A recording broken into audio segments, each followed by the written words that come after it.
Price tag next time you're at Walmart. The retail giant has been quietly hiking prices, with some markups reportedly climbing more than 100%. This despite President Trump's demand for retailers to, quote, eat the tariffs. The price of toys particularly impacted, the bulk of which are made in China. Meanwhile, trade tensions with China flare up once again. Fox's Molly Hennenberg has more from Washington. With trade tensions still running high, the White House says a call between President Trump and Chinese President Xi Jinping will, quote, likely happen this week. Both countries are accusing each other of breaking a tariff truce signed back in May, in which they agreed to reduce taxes on goods. Now, President Trump says, quote, so much for being Mr. Nice Guy. Here's Commerce Secretary Howard Lutnick on what happened with the May agreement. Secretary Bessent and Ambassador Greer went to Geneva. They made a deal with the Chinese.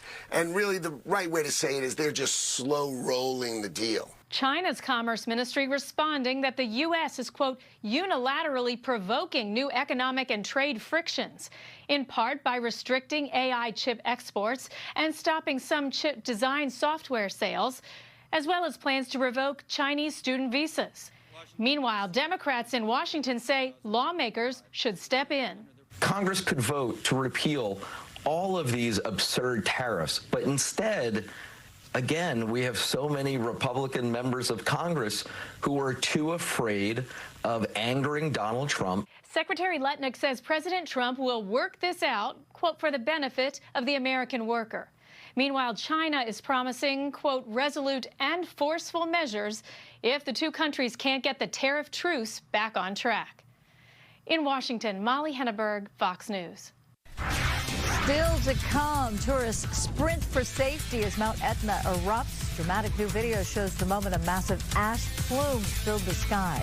Plus, what happened after a surfer came face to face with a shark off the coast of San Mateo County. But first, let's go back to Adam for a look at traffic. Fox 11 Traffic is sponsored by Sweet James Accident Attorneys. Well, it's obviously still slow out there across a lot of the main highways. I'll point out a couple of wrecks we have in place, though. This one continues since last hour. That's on the 5 North near the Dodger Stadium with 2 lanes blocked on that one, so that's really slowing things down a lot. Then on the 405 North, the carpool lane is blocked from this wreck, and we'll finish over here on 210 West, which is kind of opposite the main flow of traffic, but there is a wreck there with 1 lane blocked. Now we'll look at some other traffic hotspots.